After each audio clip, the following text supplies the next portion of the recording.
Amém. Os irmãos podem sentar, por favor.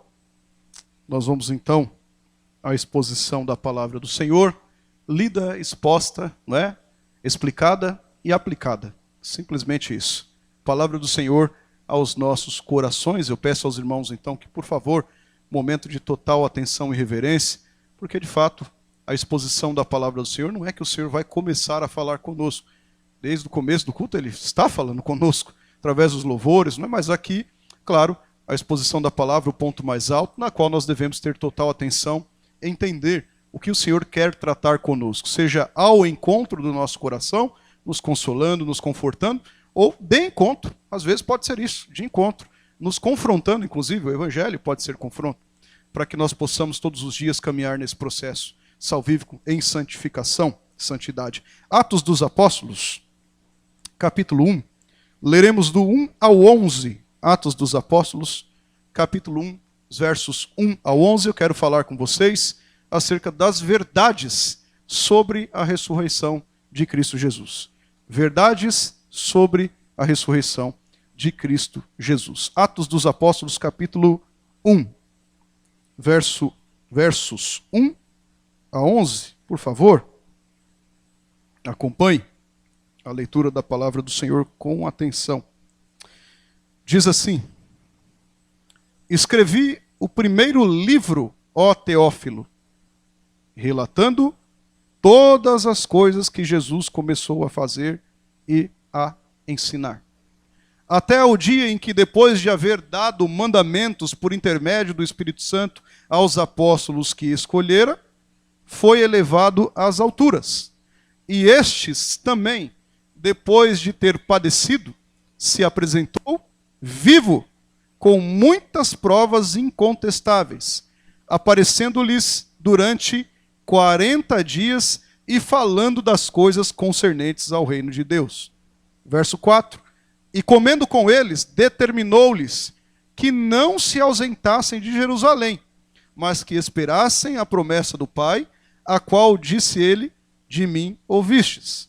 Porque João, na verdade, batizou com água, mas vós sereis batizados com o Espírito Santo, não muito depois desses dias. Então, os que estavam reunidos lhe perguntaram: Senhor, será este o tempo em que restaurares o reino de Israel? Respondeu-lhes: não vos compete conhecer os tempos ou épocas que o Pai reservou pela sua exclusiva autoridade, mas recebereis poder ao descer sobre vós o Espírito Santo, e sereis minhas testemunhas, tanto em Jerusalém, como em toda a Judéia e Samaria, e até os confins da terra. Ditas essas palavras, foi Jesus elevado às alturas, à vista deles, e uma nuvem o encobriu dos seus olhos. E estando eles com os olhos fitos no céu, enquanto Jesus subia, eis que 2 varões vestidos de branco se puseram ao lado deles, e lhes disseram: varões galileus, por que estáis olhando para as alturas?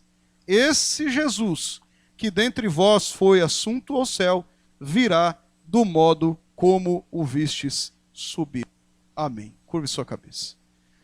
Deus querido, Deus eterno, mais uma vez, Senhor, a tua palavra que agora lida será exposta, Pai, e que seja a tua voz a falar ao coração dos teus filhos, do teu povo. Senhor, que o Senhor cresça e nós venhamos diminuir, e que possamos, Pai, atentamente compreender a tua palavra para praticarmos. Senhor, nos livra de sermos ouvintes esquecidos, mas nos ajuda, Senhor, a colocarmos isso em ação para a honra e glória do teu santo nome, em nome de Jesus é que pedimos. Amém. Irmãos, esse texto de Atos dos Apóstolos, talvez um dos mais conhecidos de Atos dos Apóstolos, o capítulo 1, capítulo 2, tem alguns capítulos que são carro-chefe ali, né, dentro de Atos. A gente consegue verificar isso numa leitura. Naturalmente, nós entendemos que o primeiro capítulo aqui de Atos dos Apóstolos, ele demonstra uma transição de acontecimentos. E isso aqui é muito importante. Se nós não compreendermos isso aqui, naturalmente nós estaremos perdidos na própria leitura do que a palavra do Senhor está dizendo. No capítulo 1 a gente vê uma ponte, né? Uma espécie de uma ponte, uma transição de alguns acontecimentos aqui relatados aqui no Evangelho. Se você ler, por exemplo, os evangelhos sinóticos, Mateus, Marcos e Lucas, sinóticos semelhantes, e até João, embora não seja sinótico, nós verificamos essa espécie de ponte. Mas mais ainda afunilado, quando você lê Lucas. Se você ler Lucas, Evangelho de Jesus, segundo escreveu Lucas, e sequencialmente você ler Atos, você vai até pensar, é o mesmo livro. Você vai até pensar que é a mesma escrita, e de fato é uma continuidade. De fato é uma continuação. Então veja só que interessante. Aqui em Atos dos Apóstolos, nesse capítulo em especial, Atos como um todo, mas em especial no capítulo 1, traz a descrição aqui das primeiras atividades da igreja primitiva. E naturalmente nós estamos falando que Atos dos Apóstolos é a expansão da igreja. A igreja está em crescimento, não somente numérico, mas acima de tudo espiritual. Nós estamos vendo, né, quando lemos Atos dos Apóstolos, ali um compêndio de 30 anos aproximadamente, o relato, né, de 3 décadas que foi escrito aqui as atividades recorrentes aqui em Atos dos Apóstolos, que trata exatamente dessa expansão da igreja. Então, sendo o livro de Atos escrito por Lucas, ele era um evangelista, não é? Inicialmente todos nós sabemos disso, ele escreve. É entendido então que Atos dos Apóstolos, né? Alguns o chamam Atos dos Apóstolos, outros até Atos do Espírito Santo, pode ser que alguém tenha já ouvido falar nessa nomenclatura, e não há problema nenhum, é isso mesmo, até porque no final do versículo 2, que nós lemos aí, nós temos uma referência claríssima ao Espírito Santo de Deus, que fala para nós o foco do livro de Atos, que são obras do Espírito Santo, aqui no seio da igreja, no começo da igreja. Por isso alguns chamam de Atos do Espírito Santo. Nos versos 3 a 5, rapidamente um contexto aqui, para que vocês compreendam, Jesus, sendo visto aqui pelos discípulos, própria leitura você já vê isso, cerca de 40 dias após a sua ressurreição, você volta um pouquinho lá à sua mente, Jesus morreu na cruz do Calvário, Jesus foi para o túmulo de Arimateia, estão lembrados disso? 3 dias depois ressuscitou. Depois dessa data aqui, desse target, né? Vamos colocar assim, da data da sua ressurreição, ele ainda ficou 40 dias ensinando, falando, não é? E aqui, terrenamente falando, é isso que eu estou dizendo. Onde, inclusive, esse Jesus que nós servimos, reforça as diretrizes do reino de Deus. Mesmo depois de morto e ressurreto, ele continua falando a mesma coisa. Ele está reforçando as diretrizes do reino de Deus, na qual os discípulos, então, deveriam seguir. Ora, se antes Jesus já estava falando acerca disso para os discípulos, por que é que depois de Jesus ressurreto ele falaria de outra coisa totalmente aleatória? Ele está falando do mesmo cenário, pela qual ele foi enviado. Chegou o reino dos céus, chegou o reino de Deus, não é? E aqui, cumprido na sua morte, na sua ressurreição, o ato salvífico, ele está falando, reforçando, ratificando e não retificando, reforçando as questões, as diretrizes do reino de Deus. No verso 6 e 7 aqui, nós vemos que havia ainda alguns discípulos perguntando a Jesus, e aí permita-me aqui essa fala, é igual a gente, nós também somos discípulos, e às vezes a gente fica com a cabeça totalmente fora do que é o foco, e eles estavam perguntando para Jesus, olha só, eles já tinham visto uma série de milagres, eles já tinham visto a morte de Jesus, eles já tinham visto a ressurreição de Jesus, Jesus ressurreto, falando com eles, dando as diretrizes do reino para eles, e tinha uma lá entre eles, perguntando, Jesus, quando é que você vai restaurar a ordem política em Israel? Olha a pergunta. Como é que você vai colocar no... Eles ainda estavam achando que Jesus viria, né, naquela crença judaica, folclore da cabeça do judeu, que viria num cavalo branco, que aí se tiraria o jugo de Roma, que enfrentaria Roma numa luta, de repente, armada. Muitos deles, os zelotes eram assim, não é? Um grupo revolucionário dentro do judaísmo, pensava nisso. E os discípulos estão de novo, depois de tudo isso, falando, Jesus, como é que você vai, então, aqui restaurar a ordem política de Israel? Quando que vai acabar esse negócio aqui? Olha Roma aí, você não está vendo, Jesus? Eles já estavam falando isso um pouquinho antes, no capítulo 24, no sermão escatológico de Jesus, eles estavam falando, olha, Jesus, está vendo aquele templo lá? Olha como que é, o ser humano é tribuloso, né? Era discípulo, como nós erramos também. Está vendo aquele templo lá, Jesus? Bonito aquele templo, não é? Eles falando para Jesus, sabe o que eles estavam querendo dizer? Jesus, no teu reino, faz o seguinte, vamos reinar a partir de lá é coisa boa, olha esse templo aí bonitão.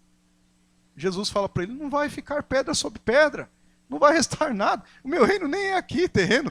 Ele já tinha falado isso. E novamente os discípulos estão cogitando, falando algo terreno. Eles estavam com a cabeça aqui ainda, percebe? Cogitando a possibilidade, então, de Israel numa independência, através aqui, claro, do descendente de Davi, que era Jesus. Mas Jesus aqui categoricamente respondeu que não era competido a eles entender os tempos e as épocas que foram determinadas pelo Pai. Não cabia para eles isso. O que Jesus estava falando era que as verdades do reino, de um reino que transcendia o aspecto terreno, de um reino que estava além de uma compreensão meramente terrena. Jesus estava falando exatamente disso para eles. Fala, gente, para com isso. Não é isso que eu estou falando a vocês. Não é isso que eu estou reforçando a vocês. Eu estou falando do além disso aqui. Onde talvez os olhos de vocês, nesse momento, não estejam enxergando. Eu estou falando do além disso. Porém, os discípulos tinham agora uma missão. E essa missão tinha chegado. Qual era a hora dessa missão aqui, se não de expandir o reino de Deus aqui na terra? Se não de propagar o reino de Deus aqui na terra? Se não de falar, testemunhar do evangelho genuíno de Cristo Jesus? E essa é a missão do discípulo. Essa é a missão da igreja. Aqui um parênteses, não há como uma igreja ser uma igreja de fato se ela não é uma igreja evangelística, se ela não é uma igreja missionária, se ela não é uma igreja que de fato propaga, sendo testemunha viva, inclusive, do amor, da justiça, da graça de Deus. Não tem como sermos uma igreja assim. Louvo a Deus que nós temos entendido isso aqui nessa casa de oração. Graças a Deus, como em Atos, com as suas nuances, porque nós somos seres humanos, a igreja tem crescido de forma sadia. A igreja tem crescido aqui de forma concisa, não é côncia espiritualmente, sabendo o que de fato o Senhor nos ensina. Mas é chegada a hora então aqui desta missão. E para cumprir essa missão, não era por mera estratégia, irmãos. Vamos fazer assim, vamos fazer assado, vamos planejar daquele jeito, vamos planejar do outro. E eu não estou dizendo com isso que nós não devemos planejar. Até porque a Bíblia diz que nós preparamos o cavalo para a guerra. Nós planejamos, mas quem dá o direcionamento, quem é? O Senhor. Não há nenhum problema em planejar. Não há nenhuma dificuldade aqui em fazer isso. Nós devemos fazer isso. Tá certo? Mas o que eu estou dizendo a vocês aqui é que para cumprir essa missão, não vinha da força do braço, não vinha do intelecto humano, não vinha da capacitação do ser humano que, caído naturalmente, com natureza pecaminosa, poderia direcionar alguma coisa. Mas vinha justamente através da ação da terceira pessoa da Trindade, Espírito Santo de Deus. É por isso, então, saindo do verso 6 e 7, que no verso 8, Jesus informa que eles deveriam ser testemunhas dele.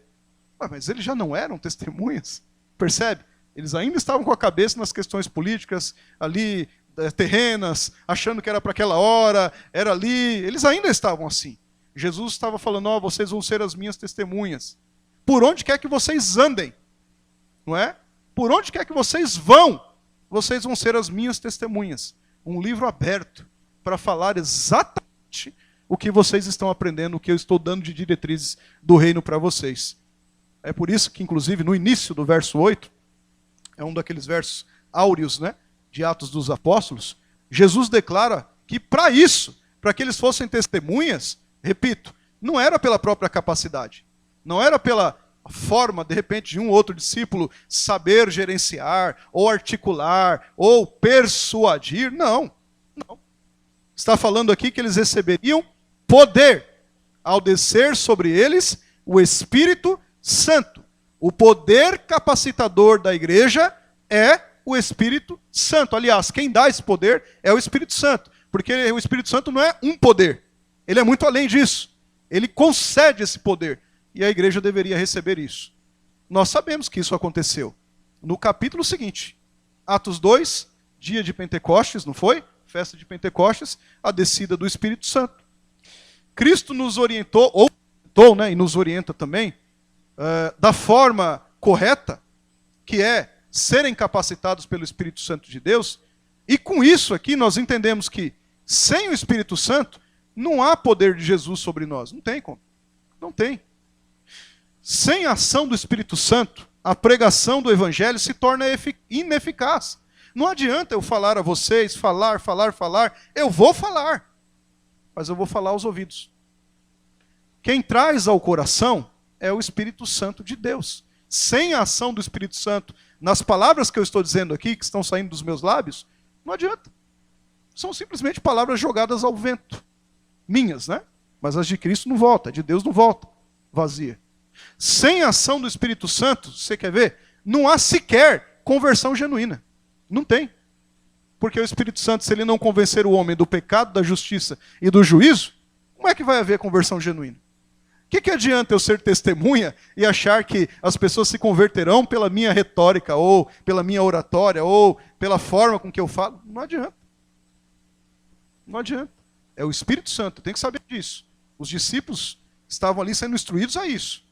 Agora veja, era necessário aqui então um grande avanço. Para quê? Para que o reino de Deus ele fosse não somente expandido, porque ele estava, mas consolidado, estabelecido. E isso aconteceria naturalmente, porque foi o próprio Deus em Cristo Jesus, na aplicação do Espírito Santo, que determinou isso. Naturalmente aconteceria. Com eles ou sem eles, né? Na nossa ótica, é claro. Conosco aqui no tempo presente, ou sem nosco, não é? A turma diz aí, sem nós. Aconteceria, ou acontecerá. Tá certo? Agora, é um privilégio para nós colocarmos a mão no arado e servirmos ao Senhor. Sim ou não? Para nós é um privilégio. Percebe o privilégio que temos aqui? Então veja, foi isso que sucedeu através da ação do Espírito Santo de Deus. Sendo o evangelho pregado aonde? Primeiro em Jerusalém, foi assim? Pregou lá em Jerusalém, aí os discípulos estavam lá, não é? Oh, que legal, boa estrutura aqui, Eli. Olha que maravilha. Estrutura maravilhosa. Não é assim? Vamos ficar aqui, não é? Oi, Jesus vai lá e Deus vai lá, manda uma perseguiçãozinha para eles, né? Não foi Satanás que mandou uma perseguição. Foi Deus. Capítulo 8 de Atos. Mandou uma perseguição para que eles dispersassem. Percebe ou não? Então, há aquela dispersão, eles saem dali, eles vão para a Judéia, eles vão para Samaria, né? Começa com Felipe ali, indo a Samaria, eles vão para a Judéia, Samaria, vão até os confins da terra. E aí, se você ler as viagens do apóstolo Paulo, você viu que chegaram aos confins da terra, já no mundo antigo daquela época, e chegaram até o Carrão, até a Penha, até a nossa região. Nós somos alvos disso. Percebe?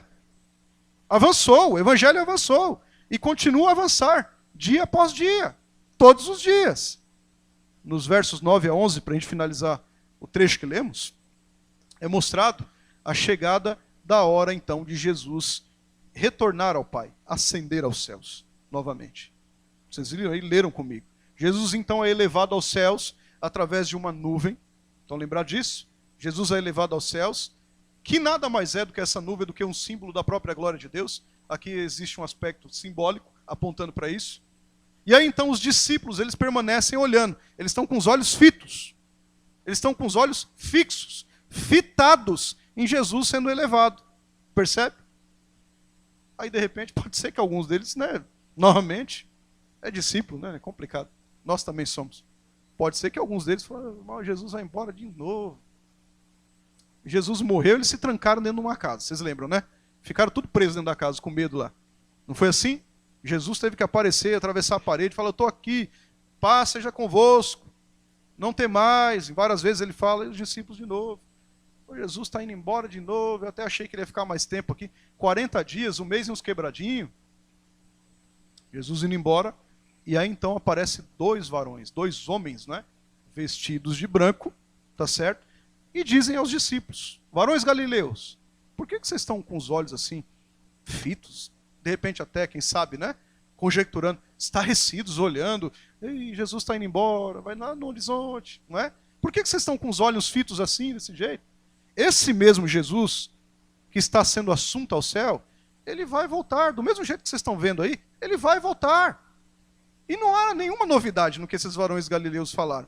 Até porque o próprio Jesus disse, não é? Ora, eu vou preparar lugar. Não foi assim?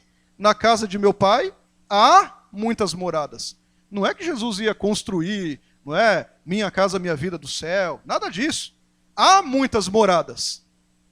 Se não tivesse muitas moradas, se não fosse assim, vocês, discípulos, eu teria dito a vocês, ó, não tem morada. Eu não vos teria dito. Aí ele, vírgula, vou preparar-vos lugar. Acomodações. Para quê?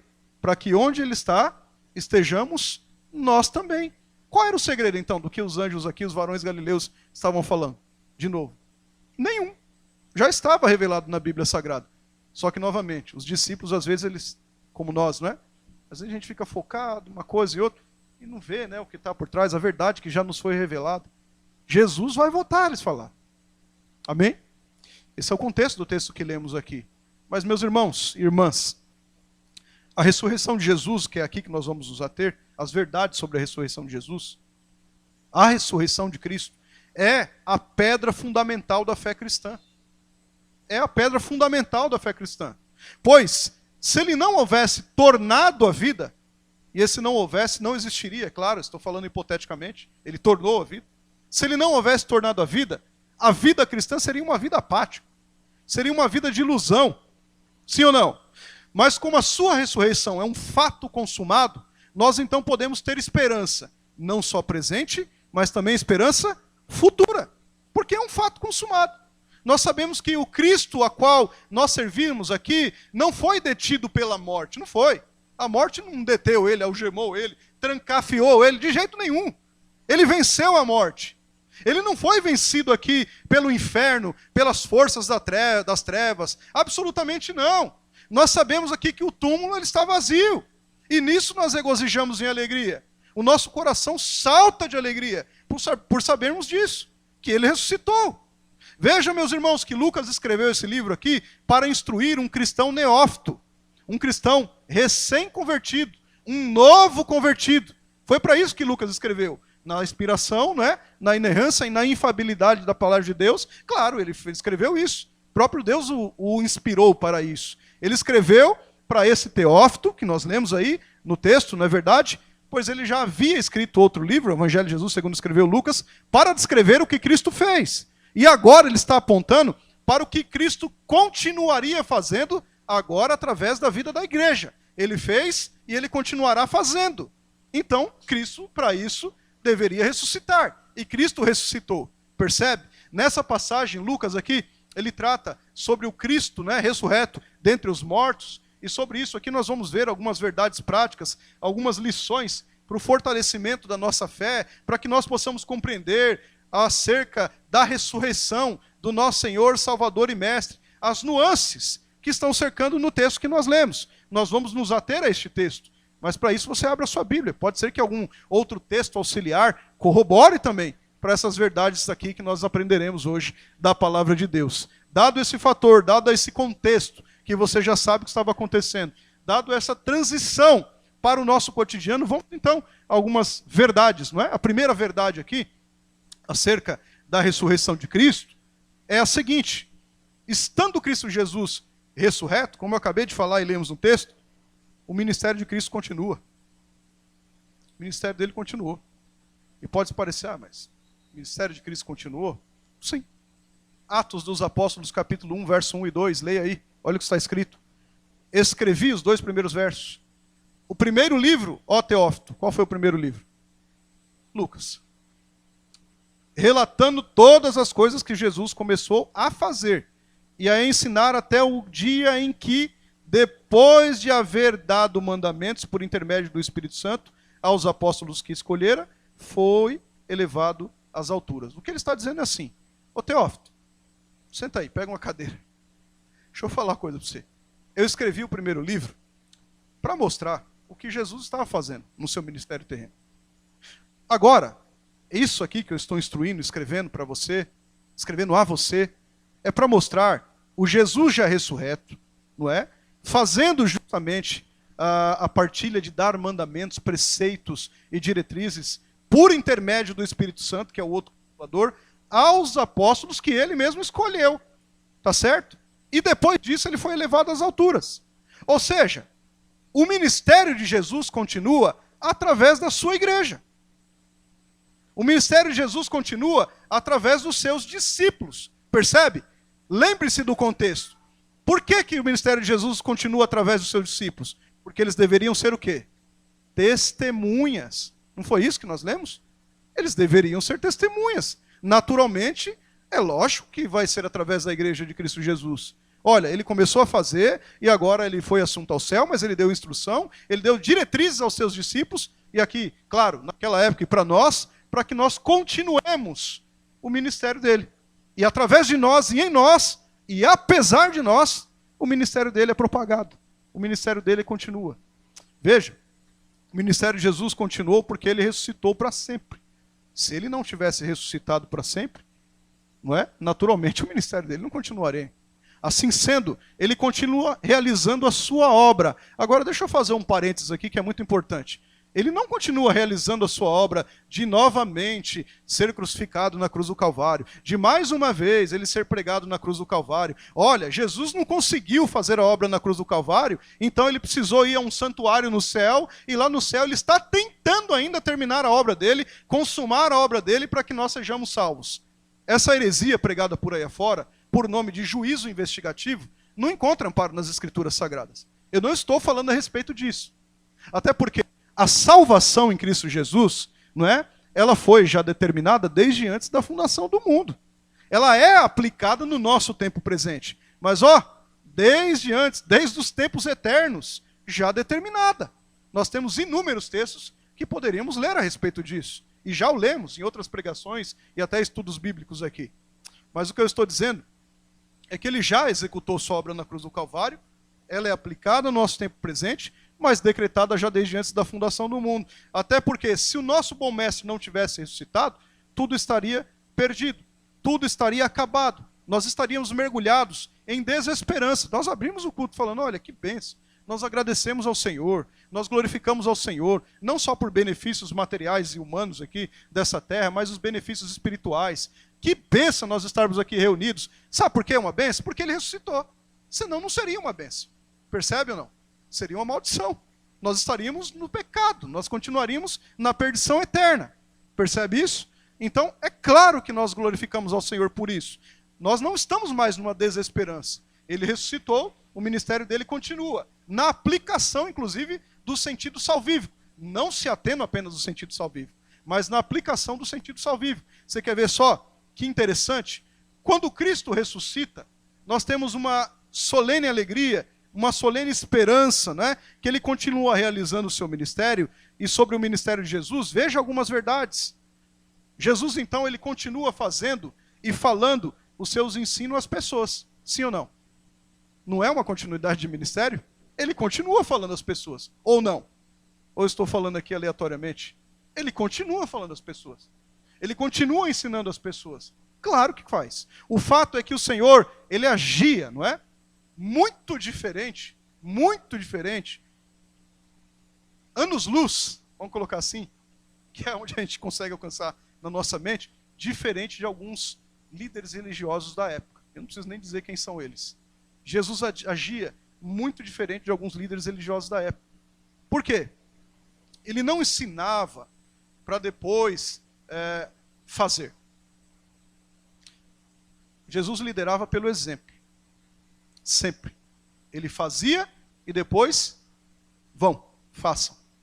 Nós vamos ver isso na Bíblia inteirinha, no ministério terreno de Jesus. Ou ele fazia e ia ao mesmo tempo, junto com os discípulos. Jesus sempre fez isso, diferente dos líderes religiosos da época. Presta bem atenção. Faço o que eu digo, mas não faço o que eu faço. Isso não tem no vocabulário do ministério terreno de Cristo Jesus. Não tinha, aliás. Jesus ressuscitando, ele continua falando e fazendo. Tá certo? Ele continua agindo. O ministério de Jesus aqui foi marcado pela ação do ensino. Foi ou não foi?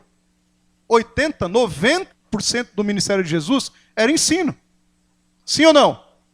Era ensino. Ora, o ministério de Jesus aqui foi marcado também só pelo ensino? Não, pelo exemplo. Sim ou não? Várias vezes nós vamos ver isso. Pelo exemplo. O ministério de Jesus aqui foi marcado pelo ensino e prática, no sentido da ortodoxia e da ortopraxia, que é exatamente isso. É o ensino, é a fala, a forma correta de se fazer, de se falar, ensinar e também de se agir. Jesus não falava, ia embora para casa e vamos ver o que dá. E não, ele fazia isso na prática, ele agia. O ministério dele continua. Por que continua? Não foi através da igreja? Os discípulos e os apóstolos não devem ensinar e também agir? Os discípulos e os apóstolos não devem os apóstolos da época, os discípulos, atuais, até porque não temos apóstolos atuais, não falavam e falam, os discípulos, e devem agir? Não é a mesma coisa? Não é ser testemunha do mestre? Não é receber o ensino do Senhor e seguir exatamente nessa orientação? Meus irmãos, o ensino de Jesus Vou deixar isso mais uma vez claro a vocês. O ensino de Jesus não foi uma doutrina sem dever. Porque às vezes as pessoas elas gostam da doutrina. Elas gostam da filosofia cristã. Isso aí é bom. Bons sentidos do que é a filosofia cristã. Olha, que legal, é realmente, a gente não pode matar, né? A gente não pode isso, a gente não pode aquilo, como se, né? Ah, não, eu gosto. Isso, a gente ouve até às vezes. Não, os crentes, eles são bonzinhos. Meus irmãos, não existe doutrina sem dever. Nós aprendemos para praticarmos. Se nós estamos recebendo orientação do Senhor, se nós estamos recebendo doutrina bíblica, é isso que eu estou dizendo, da parte de Cristo Jesus, da parte de Deus, na aplicação do Espírito Santo e não estamos praticando, alguma coisa está errada. E certamente não está errado em Deus, está errado em nós. Percebe? Se há orientação e se não há prática, tem um grande problema. Porque o ministério de Cristo Jesus era doutrina e dever. Não é? Não existe aqui crença, credo, sem conduta. Não existe aqui você crer e não ter uma conduta voltada ao que está relatado na palavra do Senhor. Não tem como. Porque se nós fizermos o contrário disso, ou fizermos isso, termos uma crença sem conduta, não é? Termos aqui uma doutrina sem dever, olha, nós seremos como os fariseus. Nada mais. Exatamente como os líderes religiosos da época, que Jesus condenava e chamava de hipócrita. É o contrário disso. Nós devemos ter doutrina e dever, praticar. Devemos falar, mas também devemos agir. Não é só falar. Agir. Agir como? Conforme a orientação da palavra de Deus. Porque é a partir daqui que o ministério de Jesus, aliás, continua. Pois bem, o próprio Jesus continua agindo ainda hoje, praticando um ministério conhecido como o Ministério da Misericórdia. Você já pensou se ele tivesse parado disso? Até porque todos os dias nós somos alvos da misericórdia do Senhor. A misericórdia do Senhor é o motivo de nós não sermos consumidos. Misericórdia, né? São duas palavras aqui de miséria e córdia, né? Que carde, de coração, da qual o Senhor de fato não nos dá o castigo que nós merecíamos. Nós somos alvos desse ministério de Jesus. E todos os dias ele está aplicando em nós isso. E através de nós também, através da igreja dele, ele também aplica isso. Não é um atributo comunicável de Deus sermos misericordiosos? Sim ou não? Como ele é? Ué, por que não? Claro. Faz isso em favor dos homens. E ao mesmo tempo lhes indicando aqui, pela pregação do evangelho genuíno, fidedigno, não é? A rota que eles devem seguir. O caminho que eles devem seguir, apontando. É por ali. Ora, o ministério de Jesus continua. Não foi só para aquela época. Percebe? Constantemente, irmãos, nós temos sido alvos aqui dos ensinos, aliás, né, do ministério de Jesus. E nós temos sido agraciados por tão preciosas bênçãos. Eu perguntei a vocês aqui na parte litúrgica do culto, vocês têm alguma coisa para agradecer? Tem ou não? Irmãos, nós temos sido agraciados com tão preciosas bênçãos. Misericórdia, graça é o favor imerecido. Estamos de pé, sustentados espiritualmente, convictos de que mesmo se nós morrermos, mesmo se nós tornarmos ao pó, a nossa alma está guardada no Senhor. Isso não é um exercício de misericórdia e da graça de Deus? Por que é que nós não vamos anunciar isso, sendo testemunha do Senhor? Nós devemos, é doutrina e dever. Nós devemos fazer isso. Se negligenciarmos isso, repito, não passamos de, pelo menos, semelhança com aqueles líderes religiosos da época, os fariseus. Queridos irmãos, Jesus iniciou o seu ministério na terra e continua a partir e em prol dos seus discípulos, como relatado no verso 2 aí que lemos. Faz isso. Os discípulos que ele escolhera. Bom, só aqueles 12, o que vocês acham? Todos nós, que somos povo de Deus, filhos de Deus, adotados, não é? Por intermédio, inclusive, do sacrifício de Jesus, em Cristo Jesus. Herdeiros de Deus, cordeiros com Cristo, não é verdade? Jesus ressurreto aqui, é lógico que ele segue o ministério dele na terra através de homens, não homens ímpios, eu não estou dizendo disso, de homens restaurados, de homens regenerados, de homens agora vivificados, mulheres vivificadas, restauradas, alicerçadas através da palavra dele. Não é outra coisa. Você acha mesmo que Jesus ia falar, não, meu ministério vai continuar agora através do ímpio? Os apóstolos, os discípulos que ele escolheram. É diferente de Deus usá-los sem mesmo eles saberem. Porque Deus faz isso. Você tem vários exemplos na Bíblia Sagrada. Você tem Nabucodonosor, não é? Você tem o Ciro, não é verdade? Tem vários deles. Faraó, para isso mesmo eu te levantei, para mostrar em ti a minha glória. E Faraó sabia de alguma bolhufa? Nada. Mas na consciência que temos, e é bom estarmos conscientes, e só temos consciência por conta dessa regeneração, restauração, Cristo nos usa. A partir de nós, tá certo? E não por nós, porque nós somos bons. A partir de nós, no Espírito Santo habitando em nós, nós podemos então continuar, dar continuidade nesse ministério de Cristo Jesus. Exercendo atos de misericórdia.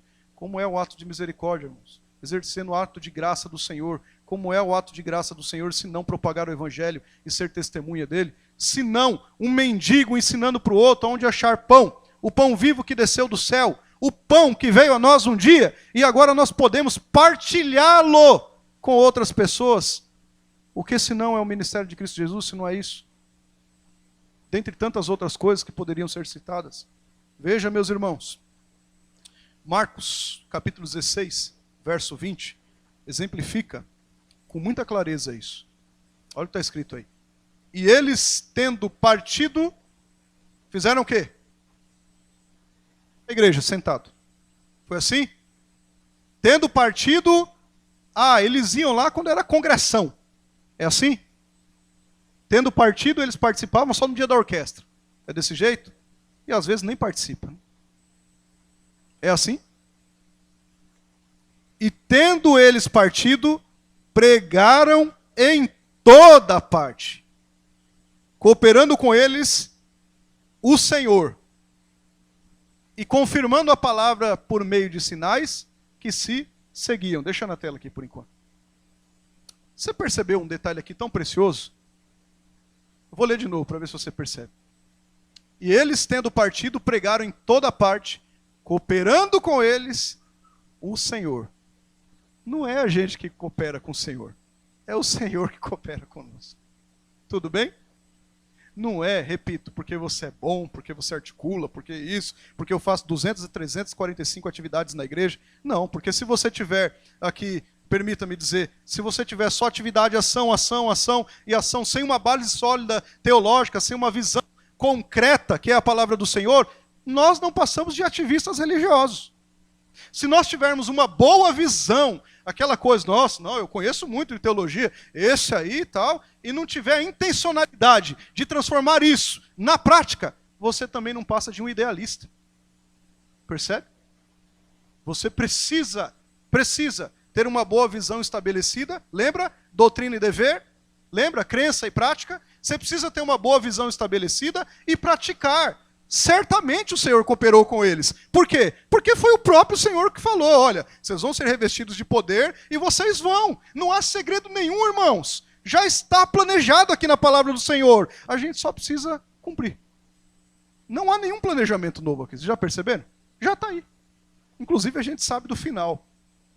Sabe por que é bom evangelizar? Você sabe por que é bom?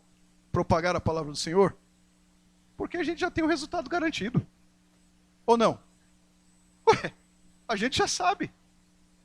Se nós evangelizarmos, propagarmos, sermos testemunhas do Senhor, nós já teremos o resultado garantido. Eu não estou dizendo que é o resultado que nós queiramos, até porque é a soberania dele. Mas já está garantido.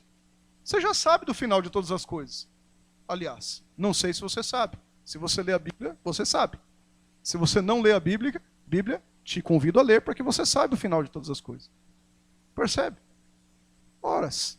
Tendo eles partido, pregaram por toda parte. Por quê? Porque foi o Senhor Jesus que mandou. Foi Jesus que mandou. O sucesso, vamos dizer assim, coloque entre aspas isso, da igreja, na pregação, bem como aqui a ação poderosa do Evangelho, não é uma ação nossa. É uma ação do próprio Jesus através do Espírito Santo. É isso. Não precisa muito enfeite, irmãos. Não precisa muito enfeite. Precisa nós sermos fidedignos à palavra do Senhor. Se nós formos fiéis a praticar o que aqui está escrito, dará bom, como a turma diz aí, não é? Vai ficar legal. Sabe por quê? Porque foi o próprio Jesus que estabeleceu. O ministério de Jesus continua através da igreja. O ministério de Jesus continua a partir de mim, a partir de você. Você crê nisso ou não? Continua. Segunda verdade, exemplificada aí no texto. Bom, através da ressurreição de Cristo Jesus, está dizendo aqui, não, o Senhor Jesus, ele continuou o ministério dele através da vida da igreja, dos discípulos, dos apóstolos, né, daquela época. Tem nenhum apóstolo aqui não, né? Tem ou não? Tem não, né? Tá bom. Dos discípulos daquela época. Continua através de nós também, além disso. Bom, o texto é categórico em dizer, não precisa fazer nenhum malabarismo para ver o que está escrito aí. Jesus se apresentou vivinho da Silva. Jesus se apresentou incontestavelmente vivo. Você lembra que eu abri falando para você que se Jesus não tivesse ressuscitado, nós estaríamos numa desesperança profunda? Ora, irmãos, ele fala, o ministério continua a partir dele na vida da igreja, dos discípulos. E agora ele é ressurreto, ele se apresenta às pessoas vivo. Ou seja, dando prova de que de fato a coisa vai andar. O negócio vai andar porque é a promessa dele. Ele já tinha falado e ele se apresentou vivo. Olha o verso 3 de Atos 1. A estes também, depois de ter padecido, ou seja, morto na cruz do Calvário, não é? Se apresentou vivo, com um pouquinho de provas incontestáveis. Foi assim que está escrito aí? Com muitas. Quanto é muitas? Não sei. Mais de uma, não é? Com muitas provas incontestáveis, aparecendo-lhes durante 40 dias, aí o período, né? E falando do quê? Das coisas que valem a pena. O que é que vale a pena? Das coisas concernentes ao reino. Coisas que valem a pena. Jesus ressuscitou, o ministério continua, e agora ele está falando das coisas concernentes. Se apresentou vivo. A ressurreição de Cristo apareceu aqui, foi dada a eles, de forma incontestável, né? Aqui seriam prova ou testes, não é? Tecmérios é a palavra grega aqui para isso. Testes, provas, incontestáveis. Essa é a raiz disso que ele está dizendo. Se Cristo fosse apenas visualizado, apenas visto, alguns podiam dizer, como disseram em outras etapas e outras ocasiões, é uma ilusão, não é? Será que é mesmo? A turma está com a mente entorpecida, ele acabou de morrer, né? Foi um fato aqui que abalou muita gente, eles estão vendo coisa, não é? Bom, se Cristo fosse apenas ouvido, de repente as vozes da cabeça, né, algum poderia dizer, é esquizofrenia. Não. Mas Cristo apareceu, além de visto e ouvido, ele foi tocado por esses discípulos. Foi ou não foi? Estão lembrados? Tocou, comeu. Lembra disso? Se apresentou vivo. Provas incontestáveis. Jesus ainda aqui, quando come com os discípulos, não havia ninguém, meus irmãos, na face da terra, que poderia, de forma honesta, estou falando de forma honesta, negar a ressurreição de Jesus. Porque a prova disso daqui, irmãos, a prova era nítida da ressurreição de Cristo Jesus. Que Jesus, de fato, aqui, ressuscitou, inclusive transformou os discípulos, transformou do quê? De covardes em corajosos pregadores do Evangelho, ao ponto dos discípulos mais para frente quererem morrer em prol de Cristo Jesus e do seu reino. Percebe? E até um deles, aliás, se achar indigno de morrer como Cristo. Falou, não, minha cruz é de cabeça para baixo. Ora, ele apareceu vivo. Prova incontestável. Mas eu não vi Jesus. É claro, claro. Você estava lá na época. A não sei que você tem uma máquina do tempo aí, acho que não, né? É lógico. Mas nós cremos. E esta fé, esse crer que você tem aí no seu coração, só é possível porque Ele mesmo que está vivo, colocou em você. Naturalmente. Horas. Jesus ressuscitou e agora Ele ensina as profundidades ainda mais, né? Do reino de Deus. Não está em Atos 1 e 3 que nós lemos? Jesus, durante 40 dias, esteve ensinando os discípulos sobre as coisas relacionadas do reino. Não são coisas relacionadas da terra. Tudo bem? Ele não estava falando, agora sim, hein? Eu vou chegar chegando. Vou chutar Roma, vou fazer isso. Não, ele estava falando de coisas do reino. Coisas mais excelentes. Jesus abriu o entendimento daqueles discípulos para descobrir as grandezas do reino revelado nas Escrituras, que embora estavam ali, eles poderiam ter acesso a isso, eles ainda estavam com a mente um tanto quanto entorpecida, não é? Olhando lá para o templo, que era muito bonito, olhando para o aspecto político, geográfico, olhando para isso e aquilo, mas peraí, já estava lá nas Escrituras. Aí Jesus agora aparece, né? Metaforicamente, figuradamente falando, abre a cabeça deles assim, coloca, olha, é isso aqui, ó, olha aqui, eu estou falando das verdades do reino. Os discípulos ainda estavam precisando entender o reino de Deus. Com a sua mente humana ilimitada aqui, eles não conseguiam. Assim sendo, Jesus agia conforme afirma Lucas. Lucas no capítulo 24, verso 45, ele diz exatamente isso. Então, lhes abriu o entendimento para compreender as Escrituras. Jesus fez isso, abriu o entendimento, tirou a venda dos olhos deles, para que eles pudessem entender as Escrituras, as verdades superiores ao aspecto terreno. Percebe? Jesus interviu, é isso que ele fez, numa mente limitada do ser humano. Ele interviu nessa mente limitada para que eles pudessem compreender a grandeza do que é o reino de Deus. Meus irmãos, faça esse exercício espiritual. Você passou por uma série de problemas, eu não tenho dúvida disso, ao longo da semana, do mês, do ano que já começou, turbulento e tantas outras coisas, mas você já parou para pensar e parar um pouquinho assim, respirar fundo e olhar para a grandeza do reino? Quando você começa a ler a Bíblia Sagrada, olhar para o que está reservado, aí isso aqui é nada. Sim ou não?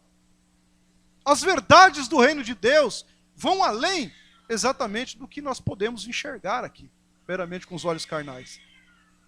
Ou seja, quando Jesus intervém aqui, Jesus continua abrindo mentes e corações deles para que eles pudessem ver isso. É diferente do tempo presente? Jesus continua abrindo as mentes e os corações. Tem gente, por exemplo, que dentro de redutos religiosos ficaram 30 anos, 40 anos, 20 anos, 10 anos, sei lá quanto tempo, e que nunca enxergaram as verdades fidedignas da palavra do Senhor, até que o Senhor então tirou a escama dos olhos, até que o Senhor então abriu a mente, até que o Senhor então abriu o coração e falou, ó, meu filho e minha filha, é isso aqui, ó. E hoje você está aí, entendendo as verdades do reino de Deus. Sim ou não? Horas. Quantos de nós? Jesus continua abrindo mentes e corações. Jesus aqui demonstrou, irmãos, a preciosa comunhão do reino de Deus. Como ele fez isso? De uma forma tão simples. Simples. A comunhão do reino de Deus, não é? Estar junto com as pessoas. Simples. Comeu com eles. Fez isso. Olha lá. Não está lá? Em Atos capítulo 1, verso 4. E comendo com eles. Jesus sentou lá, partilhou de uma refeição. Estava com eles, não é? E comendo com eles, determinou-lhes que não se ausentassem de Jerusalém. A instrução, não vão embora. Não se ausentem de Jerusalém. Esperem a promessa do Pai. Está em Atos 1 e 4. Qual, disse ele, de mim ouvistes? Não vão embora. Espera, senta um pouquinho. Vamos comer um pouquinho aqui? Vamos conversar um pouquinho? Deixa eu dar umas instruções para vocês. Deixa eu acalmar o coração de vocês. Não vão embora. Fiquem em Jerusalém. Não se ausentem de Jerusalém, porque vai acontecer uma coisa aí. A promessa do Pai. Vocês têm ouvido de mim, eu tenho falado para vocês, não é segredo não. A promessa do Pai. O ato aqui de participar de uma refeição com alguém, irmãos, indica comunhão, naturalmente. Naturalmente. Jesus disse, Apocalipse capítulo 3, verso 20, naquelas cartas que são enviadas às igrejas da Ásia Menor, Apocalipse 3 e 20, eis que estou à porta e bato. Se alguém ouvir a minha voz e abrir a porta, o que ele vai fazer? Entrarei em sua casa e cearei com ele. Supõe-se comunhão. Sim ou não? Ué. O ato de uma refeição né, no sentido da roda de amigos, ele chamou eles de amigos, né? Lembra da videira verdadeira, texto de João 15? São amigos. É justamente falar, olha, o meu amor por vocês me faz estar aqui com vocês e me faz instruir vocês, para que a partir dessa instrução vocês pratiquem e para que a partir dessa prática o nome do meu Pai seja glorificado. É isso que ele fez. Percebe? Quando o texto indica que Jesus aqui comeu com eles, ele estava demonstrando a comunhão do reino de Deus. Eu não estou dizendo com isso que, então vamos comer toda hora para demonstrar a comunhão. Não. Não necessariamente é a forma de comunhão. Até é um leque muito aberto. Aqui nesse texto está relatado e simbolizado nisso. Não é? Vamos ampliar o templo do Espírito Santo. Vamos comer a torta direita. Não, calma. Mas a comunhão vai além disso. Nós somos unidos pelos laços do Calvário. Somos unidos justamente pelo sangue do Cordeiro. Nós somos unidos não porque a gente está reunido, aí um manda mensagem, um liga, o outro avisa. Não, nós somos unidos porque o Senhor nos uniu, debaixo da sua graça maravilhosa.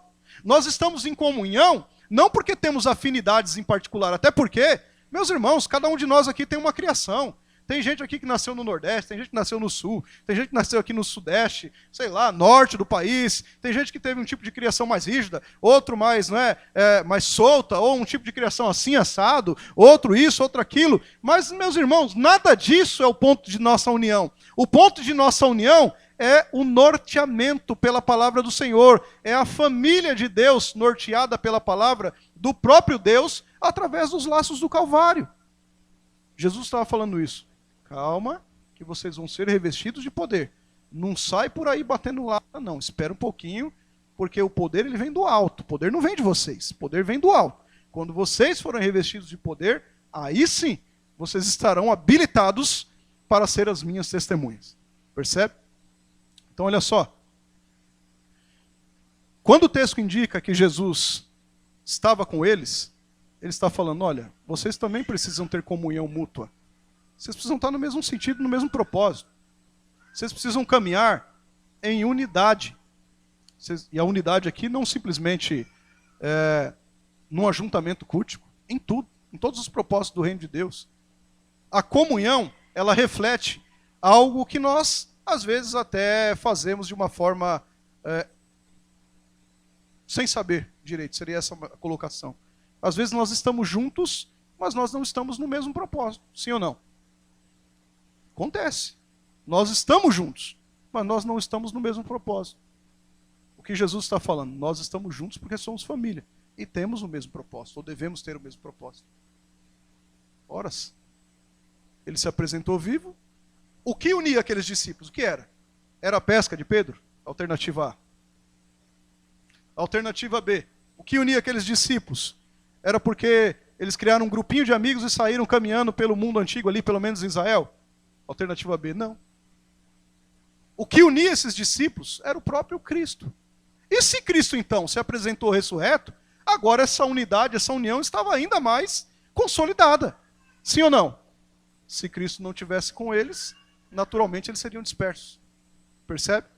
Terceira verdade do texto. A ressurreição de Cristo, além de ele dar continuidade no ministério dele, através da vida da igreja, além de ele se apresentar vivo aos discípulos com provas incontestáveis, que ele ressuscitou e o túmulo está vazio, e ainda assim trazer comunhão, reforçar essa comunhão a eles, ele prometeu o envio do outro Consolador, que é o Espírito Santo. Eu não estou dizendo aqui que o Espírito Santo não tinha atuação. Às vezes as pessoas confundem isso, né? Não, o Espírito Santo apareceu só aqui, em Atos 2. Não. Bom, no primeiro texto da Bíblia Sagrada, a gente já vê que o Espírito pairava sobre as águas, não é? Esse pairar é, originalmente falando, chocar. Deixa eu dizer isso porque às vezes as pessoas se assustam. Eu não estou dizendo que o Espírito Santo é uma galinha que choca. Mas o sentido de chocar era para o que viria da criação. Tá certo? Ali na criação, Gênesis. Tá certo? O Espírito Santo já tinha atuação. Sempre teve. No aspecto terreno, na eternidade também, porque é eterno. Mas o que ele está dizendo é que enviaria o Espírito Santo para capacitá-los ainda mais, dar poder a eles, para que eles pudessem então cumprir com isso, porque por conta própria eles não conseguiriam. Atos dos Apóstolos, capítulo 1, verso 4 a 8. E comendo com eles, determinou-lhes que não se ausentassem de Jerusalém, mas que esperassem a promessa do Pai, a qual disse ele, de mim ouvistes? Porque João, na verdade, ele cita João Batista, batizou com o quê? Com água. Mas vós sereis batizados com o Espírito Santo, não muito depois desses dias. Calma. Então, os que estavam reunidos lhe perguntaram, Senhor, será este o tempo que restaurares o reino de Israel? Respondeu-lhe, não vos compete conhecer os tempos ou épocas que o Pai reservou pela sua exclusiva autoridade, mas recebereis poder ao descer sobre vós o Espírito Santo e sereis minhas testemunhas, tanto em Jerusalém como em toda a Judéia e Samaria e até os confins da terra. Jesus estava falando, eu estou prometendo a vocês que eu vou enviar um capacitador a vocês. Eu vou subir aos céus, mas eu enviarei outro que dará continuidade na capacitação de vocês. Eu caminhei com vocês aqui 3 anos e uns quebrados, mas vai vir outro aqui que vai caminhar com vocês até o dia final de vocês e guardará vocês. Mais para frente, o próprio apóstolo Paulo diz, e até o próprio Cristo, entre linhas, ele é o penhor, ele é o selo, ele guardará vocês. Ele estará com vocês. E ele vai lembrar vocês de toda a verdade que eu vos tenho ensinado. Ele testificará a fim de me glorificar. Horas. Ele falou, eu vou enviar o Espírito Santo. Jesus prometeu que a sua subida ao céu traria a descida do Espírito Santo. Descida, se não vejamos. O Espírito Santo aqui é uma promessa do Pai, sim ou não? Está no verso 4, acabamos de ler. Promessa. Não é a minha promessa, porque eu posso prometer e falhar. Nem a sua, porque você pode prometer e falhar também. Mas é a promessa do que não falha. É a promessa do próprio Jesus. Jesus aqui afirma que a descida do Espírito Santo foi uma promessa. E vejam, irmãos, em relação a esta promessa, nós sabemos alguma coisa. Que coisa nós sabemos em relação a essa promessa? Além de fidedigna que é, além de verdadeira que é, ela é segura. Essa promessa é segura, porque foi o próprio Jesus que falou. E ele tem todo o poder. Quem nos prometeu tem todo o poder sobre todas as coisas. Além de ela ser segura, ela é abundante. Porque as Escrituras Sagradas descrevem, mostram para nós que o Espírito Santo é torrente em terra seca. É água que rega a terra seca. É água que traz vida. E não somente isso. Se o Pai prometeu, certamente Ele cumpriria. Continua cumprindo e cumprirá até o dia do seu retorno. Por que é que nós não vamos entender isso? O Espírito Santo ele é derramado como batismo nos crentes, não é? Tem uma turma que usa assim um texto, né? Um texto até clássico da Bíblia Sagrada. Um só batismo. Olha, é só aqui o batismo. Não é assim? Se batizar em outro lugar, não é desse jeito? Perdeu a salvação. Caiu da graça, sei lá, qualquer coisa desse sentido. Bom, basta uma lidinha no contexto, não é? Se a gente isola o texto do contexto, a gente cria um pretexto para a heresia. Um só batismo, mas também uma só fé. Um só Senhor. Ele está dizendo da unidade da igreja. Ele está falando nesse texto da unidade da igreja. E o batismo, irmãos, aqui que ele está dizendo, não é uma evidência disso, daquilo outro, de dom espiritual, não. Ele está falando da iniciação da pessoa no corpo de Cristo, na família de Cristo. Horas, se nós estamos mortos em delitos e em pecados, e agora, pela ação de Deus, ressurretos, agora sim, batizados, não em águas, mas com o Espírito Santo de Deus, agora nós passamos pela porta que é Cristo Jesus, e agora nós estamos aqui, ó, fazendo parte da família espiritual. E esse batismo que ele está dizendo aqui, em tantos outros textos, que é só ler o contexto, ele está falando que é a garantia. É a garantia que Cristo nos deixou e a promessa que ele nos deixou. Percebe? Irmãos, batismo em água, não sei se você sabia, não salva ninguém.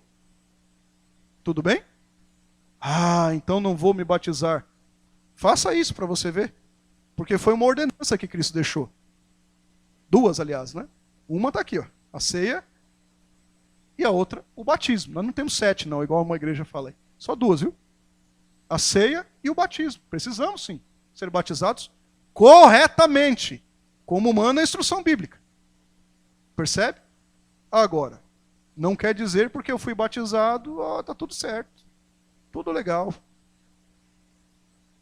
Você lembra do batismo de João Batista? Tinha uma turminha lá. Várias, né? Várias classes de pessoas, turmas ali. E os religiosos, pomposos da época, estava vendo a turma lá sendo batizada, aquela coisa e tal. Estavam lá também para ser batizados. Externamente. Mas a ação interna não tinha sido executada neles. A ponto de João Batista, ele era mais pauleiro, né? Ponta o dedo. Raça de víboras! Ele já era mais. Né? Quem vos ensinou a fugir da ira vindoura, da ira futura? Eles acharam aquela classe de pessoas, uma das classes, que só sendo batizado ali está tudo certo. Porque nós também somos filhos de Abraão. O João fala assim, até essas pedras aí, tá vendo esse pedregulho que está no chão aí? Se Deus quiser, até dessas pedras aqui, ele pode suscitar filhos. Ele pode fazer ser filho, se ele quiser. Vocês estão achando que é só um banho só, e se for por imersão, ou se for por aspersão, aspergir a água, ou se for por efusão, um pouco mais de água? Vocês estão achando que é isso? Aqui a discussão não é nem da forma com que você é batizado. Embora nós adotamos uma forma e é bíblica. Não quer dizer que a outra não é bíblica. Mas a fórmula, percebe? Ele está falando exatamente assim, olha, esse batismo não é igual ao de João. Esse batismo é para que vocês de fato sejam regenerados. Para que vocês sejam inseridos no reino de Deus. Na família espiritual de Cristo. Ide por todo mundo e pregai o evangelho a toda criatura. Quem crer e for batizado será salvo. Quem não crer será, ou depende da versão bíblica, está condenado. Ele não está falando de batismo em águas aqui. Você percebe que o ide por todo mundo é ser testemunha? Ide por todo mundo, ou no original é indo, né? Indo por todo mundo e pregando o evangelho a toda criatura. Quem crer em quê? No evangelho e for batizado, que batismo? Espírito Santo, iniciação, será salvo. Quem não crer, não tem o Espírito Santo. Não creu, não foi batizado. Percebe? Quem não crer, será ou está condenado. Quem não tem o Espírito Santo, não tem salvação. Percebe como é simples? Basta ler o contexto. Ao usar o batismo aqui, é indicado, irmãos, que o batismo com o Espírito Santo introduz o salvo no corpo de Cristo. Ai, mas é uma heresia. Vamos lá na Bíblia. Primeira carta de Paulo aos Coríntios, por favor. Capítulo 12, verso 13. Primeira carta de Paulo aos Coríntios, capítulo 12 e verso 13. Veja aí. Pois em um só Espírito, com letra maiúscula, não é? Espírito Santo. Todos nós fomos batizados em um corpo, quer judeus, quer gregos, quer escravos, quer livres. E a todos nós foi dado de beber de um só Espírito. Está falando da unidade do corpo. Corpo de Cristo. Percebe? Este Espírito Santo aqui que ele está falando é a iniciação. Quando o Espírito Santo é derramado como batismo nos crentes, ou naquele que se tornará um crente, um cristão, naturalmente aqui está ocorrendo a regeneração aplicada no nosso tempo. Consequentemente, conversão, justificação, adoção, e claro, num processo progressivo, através dessa ação, a santificação. Lógico. Ele está dizendo exatamente isso. O Espírito Santo traz ao reino de Deus a forma, a maneira espiritual. Os apóstolos estavam esperando aqui que o reino fosse físico. Eles estavam aqui esperando que o reino fosse humano, geográfico, lá em Israel. E tem aquela turma que vai fazendo conta, irmãos. E aí surge uma guerra, surge não sei o quê, fica fazendo um monte de conta. Lá o terceiro templo, o quinto templo, o 18º templo. Se preocupe em saber do final das coisas. Você é servo de Deus? Pode construir 285 templos lá em Israel. Não é isso, questão. Geográfico, não geográfico. Olha o que ele diz no verso 6. Então os que estavam reunidos lhe perguntaram, Senhor, será este o tempo em que restaurar os reis de Israel? Só que Jesus tratou de quebrar aquela conversa no meio. Jesus acabou com aquilo e falou assim, ó, não vos compete saber isso. Não compete, o Pai reservou por sua exclusiva autoridade. Se preocupem com o seguinte, vocês serão as minhas testemunhas. Se preocupem com isso. Cheios do Espírito Santo. Se preocupem com isso. Ou seja, enquanto eles estavam preocupados em estabelecer um reino político em Israel, Jesus trata de dizer que não compete isso a eles, pertence ao Pai, Além disso, as promessas não se cumpriria no Israel físico, no sentido que eles estavam achando. Era uma promessa espiritual. Eles deveriam pregar em todo o mundo, porque o reino de Deus não está resumido a Israel. O reino de Deus é universal. Era isso que ele estava dizendo. E último, veja, além de Cristo continuar o seu ministério,